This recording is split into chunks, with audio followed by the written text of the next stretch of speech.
తెలంగాణ నుంచి, కర్ణాటక,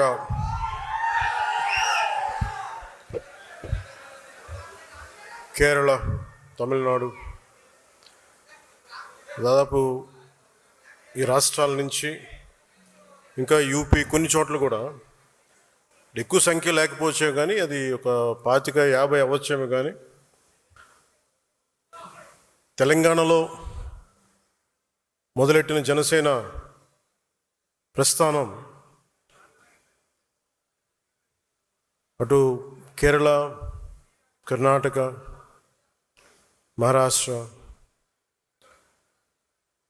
మారుమూల మనకి దూరంగా ఉండే రాష్ట్రాల్లో కూడా కనీసం ఒక 50 మంది మేము జనసేన కోసం పనిచేస్తామని యూపీ లాంటి రాష్ట్రం నుంచి కూడా రావడం నాకు నిజంగా చాలా చాలా ఆనందం కలిగించింది. 150 మందితో ప్రారంభించిన తెలంగాణలో ప్రారంభించిన జనసేన ఈరోజు 21 లక్షల పైచిలకు సభ్యులతోటి, ఉద్యమీ సభ్యత్వంతో ఈరోజు ఇక్కడికి మిమ్మల్ని ఈ సందర్భంలో కలవటం నాకు చాలా చాలా ఆనందంగా. ఇందాక రాగానే అడిగాను ఆరోగ్యం ఎలా ఉందని. ఆరోగ్యం బాగుంది. చెప్పాలి కదా నాకు, అంటే ఆరోగ్యం ఎలా ఉంది ఇవన్నీ అంటే కారణాలు ఏంటి అని అంటుండే మన వాళ్ళు ప్రేమతోటి నా భుజాలు లాగేశారు. సో నాకు లాస్ట్ 2-3 ఇయర్స్లో ఏమైందంటే ఎలక్షన్ ముందు నుంచి కూడా 1 ఇయర్ ముందు నుంచి కూడా తిరగటం వల్ల ఒకటి కరోనా టైంలో నాకు ఈ కరోనా రావడం, ఒకటి ఈ లంగ్ ఇన్ఫెక్షన్ పోలేదు, అలా ఉండిపోయింది, అదొకటి. తర్వాత ఈ దుమ్ము ధూళిలో తిరగటం వల్ల అది లోపల ఒక ఈ సైనస్ ప్రాంతాల్లో చాలా కరుడుగా హార్డ్ అయిపోయింది, ఆ డస్ట్ బాల్ అయిపోయింది. అందుకని ఇక్కడ వాచిపోయేది, నాకు అర్థమైంది కదా చాలా కాలం. ఆ తర్వాత ఇంకా ఒక సైడ్ ఒక రోజు సడన్గా ఈ ఎడ్జ్ మన ఏమంటుందని ఎక్స్టెండెడ్ విషన్ కనిపించలేదు ఒకరోజు. సో అందుకని అన్ని ప్రోగ్రామ్స్ మన అంజబాబు గారి భీమవరంలో ప్రోగ్రామ్ ఉన్నా కానీ క్యాన్సిల్ చేసి హైదరాబాద్ తిరిగి రావడానికి దాదాపు 1 నెల పట్టింది రావడానికి. అలాగే మిగతా వచ్చాం కదని చెప్పి ఏంటంటే ఇబ్బందులు ఉన్నాయి అన్నీ చేయించుకుంటే ఈ 2 భుజాల మధ్య కూడా టేర్ వచ్చేస్తుంది. వాళ్ళు అడిగారు ఎట్లా క్యాల్సిఫికేషన్ కూడా వచ్చేసింది 2 భుజాల్లో ఎట్లా వచ్చింది అని అడిగితే ఏం లేదు, నన్ను మా వాళ్ళు ప్రేమతో లాగేశారు అన్న అని చెప్పి ఒకళ్ళు ఇట్లా లాగుతారు అట్లా లాగుతారు. అంటే అంతకుమించి నాకు వేరే కారణాలు కనిపించలే. ఎందుకంటే ఒకసారి మధ్యలోకి వెళ్తున్నప్పుడు షేక్ హ్యాండ్ ఇస్తే వదలరు కదా, ఆ లాగటంలో ఎంత బలంగా గుంజుతారంటే కండ తెగిపోయేంత. కాదు మీరు ప్రేమగా కండ తెగొట్టిన పర్లేదు, ప్రేమతో తీసుకుంటాం, ఎందుకంటే హీలింగ్ కూడా మీరే చేస్తారు కాబట్టి.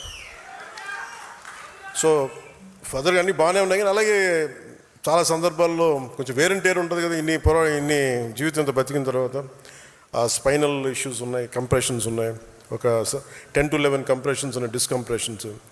కాదే నాకున్న బేసిక్గా నాకు కొంచెం ఈ స్పోర్ట్ ట్రైనింగ్ ఉండటం వల్ల నాకు బాడీ తట్టుకోగలదు. అంటే ఎంత బాధ ఉంది ఎంత పెయిన్ ఉందో నాకే తెలియదు. నా పెయిన్ టాలరెన్స్ చాలా ఎక్కువ.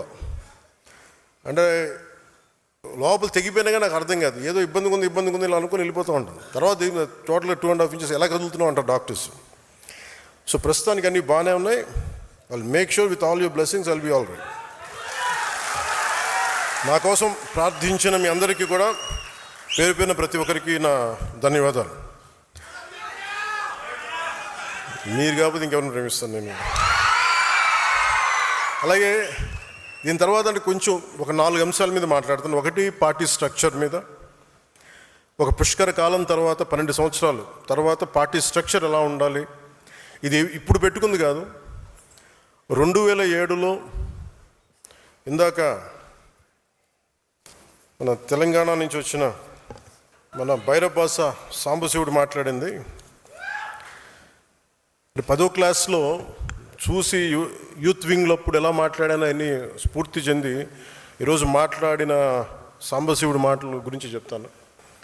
2008లో అప్పుడే రాజకీయ ప్రస్థానంలో చాలా స్పష్టతతోటి ఎలా నడపాలి యూత్ వింగ్ అని చెప్పి ఒక స్ట్రక్చర్ పెట్టుకున్నాం, ఎలా ముందుకు తీసుకెళ్ళాలి ఆ రోజున. ఆ స్ట్రక్చర్ని ఒక 12 సంవత్సరాల తర్వాత దాన్ని రియలైజ్ చేయగలిగే అవకాశం నాకు వచ్చింది. సో ఇది అన్ని పార్టీలకు ఎంత ఉంటుందో నాకు తెలియదు కానీ జనసేన, అందుకే నేను 12 సంవత్సరాలు ఎప్పుడు లూజ్గా వదిలేసాను స్ట్రక్చర్. కాంక్రీట్గా ఫిక్స్డ్గా ఇప్పుడు ప్రయత్నం చేయలేదు. ఎందుకంటే ముందు నలగాలి మనుషులు అనుకున్నాను. మన సిద్ధాంతాన్ని నమ్మిన వాళ్ళు మనతో పాటు ప్రయాణం చేద్దాం అనుకుని నమ్మాలి, వీళ్ళ కోసం నేను ఉండాలనుకున్నాను. ఒక 12 సంవత్సరాల తర్వాత అసలు మిమ్మల్ని జీవితకాలం మేము వదలమని చెప్పిన వాళ్ళందరూ పారిపోయారు, వదిలేసి వెళ్ళిపోయారు. ఎవరు నన్ను వదలలేదంటే నా జన సైనికులు, మా వీర మహిళలను వదలరు. సో మిమ్మల్ని సెంట్రైజ్ చేసే ఈ స్ట్రక్చర్ ఉంది. ఆ స్ట్రక్చర్ గురించి వివరిస్తాను. మూడోది, మీరు బాధ్యతలు వహించబోతున్నారు కాబట్టి మీకు ఐడియాలజీ 7 సిద్ధాంతాలని కొంచెం భారం అవ్వచ్చు వినడానికి. కొంచెం ఓపికగా ఉంటే భవిష్యత్తులో మీరు దీన్ని ముందుకు తీసుకెళ్ళడానికి అవకాశం ఉంటుంది. దాని మీద ఐడియాలజీ గురించి మాట్లాడతాను. అలాగే వే ఫార్వర్డ్. మిగతా రాష్ట్రాలు ఇంత ప్రేమగా వచ్చారు. కర్ణాటక నుంచి సుష్మా శ్రీనివాసన్ గారు వచ్చారు. మిగతా రాష్ట్రాల్లో మనం ఎంత చేయగలం, ఏ మేరకు మనం మద్దతు తెలుపగలం, ఒక పక్క స్టేట్కి మనం జనసేన నుంచి ఇక్కడ కూర్చొని ఏం చేయగలం, దట్ విల్ హ్యావ్ దానికి ఒక దారి వెతుకుతాం. అలాగే వే ఫార్వర్డ్లో ఈ అలయన్స్ ప్రభుత్వం, ఎన్డీఏ అలయన్స్ ప్రభుత్వం, తెలుగుదేశం, భారతీయ జనతా పార్టీ, జనసేన, ఈ అలయన్స్లో ఆంధ్రప్రదేశ్కి సంబంధించి ఈ వే ఫార్వర్డ్ ఎట్లాగా, లోకల్ బాడీస్ ఎలాగా, ఆ అలయన్స్ ఏర్పడటానికి వచ్చిన పరిస్థితులు వివరిస్తూ భవిష్యత్తు ఎలా ఉండాలని చాలా స్పష్టంగా మీకు తెలియజేస్తాను. అలాగే భారతదేశం, మన మోదీ గారు మెసేజ్ చూశారు అందరూ, దాన్ని జనసేన తరపు నుంచి మనం ఎలా ముందుకు తీసుకెళ్ళాలి, ఈ 2 మీకు తెలియజేస్తాను. ఈరోజు ఇన్ని వేల మంది జనసేన సాధకులతోటి సమావేశం కావడానికి ప్రధాన కారణం, జనసేన పార్టీని క్షేత్రస్థాయిలో ఇది నా పార్టీ అన్న భావంతో భుజాన మోస్తుంది మీరే. పార్టీ భావజాలాన్ని ప్రజల్లోకి తీసుకెళ్లి పార్టీ బలోపేతానికి కీలక పాత్ర పోషిస్తున్నది కూడా జనసేన సాధకులు, ఉద్యమీలు. నేను పార్టీ స్థాపించినప్పుడు నా వద్ద కేవలం ఒక భావజాలం, ఎలాంటి ప్రతికూల పరిస్థితులనైనా ఎదుర్కొనే ధైర్యం, ప్రజల జీవితాల్లో, సమాజంలో మార్పు తీసుకురావాలనే ఒక నిబద్ధత మాత్రమే ఉన్నాయి. ఆ సమయంలో నీ వెంట మేము ఉన్నామని నిలబడ్డ 150 మంది సన్నిహితులు కావచ్చు, నా జన సైనికులు కావచ్చు, నా ప్రాణం కావచ్చు, వాళ్ళే నిలబడ్డారు. ఈరోజు జనసేన వెంట ఐడియాలజీ, కరేజ్, కమిట్మెంట్ కలిగిన దాదాపు 20,000 మంది సాధకుల సమూహం నిలబడే ఉంది. దాదాపు 21.5 లక్షల పైగా జన సైనికులు, వీర మహిళల్ని ఉద్యమ సభ్యులుగా చేర్చి ఒక్కడిగా ప్రారంభమైన జనసేనని ఈ రోజున 21.5 lakhsతో బలమైన జన సైన్యంగా తీర్చిదిద్దడంలో మీ పాత్ర చాలా కీలకం. కేవలం ఆంధ్రప్రదేశ్, తెలంగాణనే కాకుండా తమిళనాడు, కర్ణాటక, కేరళ, మహారాష్ట్ర, ఒరిస్సా, ఉత్తరప్రదేశ్ రాష్ట్రాల నుండి కూడా దాదాపు 10,000 మంది పైగా ఉద్యమి సభ్యత్వం తీసుకున్నారు. జనసేన భావజాలం ఒక్క తెలుగు రాష్ట్రాలకి పరిమితం కాదు, మనది జాతీయ సమగ్రత, జాతీయ భావాలున్న పార్టీ. అందుకే ప్రతి ప్రాంతం నుండి మనకి ఆదరణ లభిస్తుంది. ఒక వ్యక్తికి పార్టీ సభ్యత్వం ఇచ్చి అతన్ని పార్టీ భావజాలం వైపు ఆకర్షించాలంటే ముందుగా మీలో బలమైన నాయకత్వపు లక్షణాలు ఉండాలి. మీలో ఆ లక్షణాలు ఉన్నాయి కాబట్టి ఈరోజు జనసేన పార్టీ కేవలం నాయకత్వంపై ఆధారపడకుండా సంస్థాగతమైన బలమైన జన సైనిక సమూహంతో ఎదిగే పార్టీగా అవతరించింది. అందుకే మిమ్మల్ని సాధకని పిలవాలని నిర్ణయించుకున్నాను. ఏదైనా ఒక కార్యాన్ని చిత్తశుద్ధితోటి, అంకిత భావంతో, లక్ష్యంతో సాధించేవారే సాధకులు. జనసేన లక్ష్యాన్ని సాధించే క్షేత్రస్థాయి నాయకత్వం మటుకు ఇక్కడున్న సాధకులదే. నేను ప్రతిసారి ఒకటే మాట చెప్తా ఉంటాను, 1 man's courage makes a majority. ఈరోజు మీరు ఆ మాట నిజం చేసి చూపించారు. తేనెటీగల సమూహం కలిసి ఒక తేనెతిట్టుని నిర్మించినట్టే జనసేన సాధకులు, క్షేత్రస్థాయి నాయకులు కలిపి జనసేన పార్టీ నిర్మాణంలో ఒక కీలక ఘట్టాన్ని పూర్తి చేశారు. మొన్న వైజాగ్లో జరిగిన సేనతో సేనాని సమావేశంలో ఒక జన సైనికుడు మాట్లాడుతూ, మా ఊరికి నేనే పవన్ కళ్యాణ్, ప్రతి సమస్యకి నీ దాకా రానన్నయ్య అని చెప్పినప్పుడు ఇది నేను కోరుకున్న పార్టీ నిర్మాణం అనిపించింది.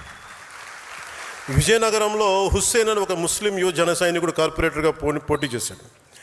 ఓడిపోయినా సరే అక్కడ ప్రజా సమస్యల పరిష్కారానికి కార్పొరేటర్ కంటే ఎక్కువగా కృషి చేస్తూ ప్రతి మంగళవారం ఒక సమస్యను అధికారుల దృష్టికి తీసుకెళ్లి పరిష్కరిస్తున్నాడు. అందుకే అతన్ని మంగళవారం హుస్సేన్ అంటారు. హుస్సేన్ లాంటి పోరాట స్ఫూర్తి ఉన్న వ్యక్తికి ఒక ఆయుధం ఇస్తే ఇంకా బలంగా పోరాడతాడు. ఆ ఆయుధమే జనసేన. ఇలాంటి వ్యక్తుల్ని నేను కోరుకుంటా ఉన్నాను. అలాగే తెలంగాణ నుంచి నల్లమల చెంచుపెంటకు చెందిన శివాని 18 ఏళ్ళ యువకుడు కావచ్చు, అరకు పాడేరు ప్రాంతంలో నక్సలైట్ అవుదాం అనుకున్న ఒక బాబురావు కావచ్చు, వీరికి రేపటిపై నమ్మకం కల్పించింది జనసేన. అది పర్టికులర్లీ వర్నరబుల్ ట్రైబ్ గ్రూప్ వర్ణానికి చెందిన బాబురావు ఈరోజు నక్సలిజం ఆలోచనలు వదిలి ప్రజాస్వామ్య వ్యవస్థపై నమ్మకం పెట్టుకొని జనసేన తరపున వార్డు మెంబర్గా గెలిచి ఉప సర్పంచ్గా ఎదిగాడు. ఇలా నన్ను కదిలించే సక్సెస్ స్టోరీస్ చాలా ఉన్నాయి. జనసేన అనేది ఒక రోజులో పుట్టింది కాదు, ఒక 25 ఏళ్లుగా నాలో రగులిన ఒక ఆలోచనలకి ప్రతిరూపం. నేను ఏ స్థాయి నాయకుడిని అవ్వాలని ఆస్తి జనసేన పార్టీ పెట్టలా, ఒక ముఖ్యమంత్రి అయిపోవచ్చు అన్న ఆలోచనతో పెట్టలా. ఒక పార్టీని పెడితే ఎంత సమాజంలో ఎంత మార్పు తీసుకురాగలం. చిక్బళ్ళాపూర్కి చెందిన ఒక ఆడబిడ్డ వచ్చి నాకు అవినీతిపైన పోరాటం చేయాలని, నాకు నువ్వు ఆయుధం ఇవ్వన్నా, నువ్వు ప్లాట్ఫామ్ ఇవ్వంటే నేను అలాంటి వాళ్ళ కోసం పెట్టాను పార్టీ.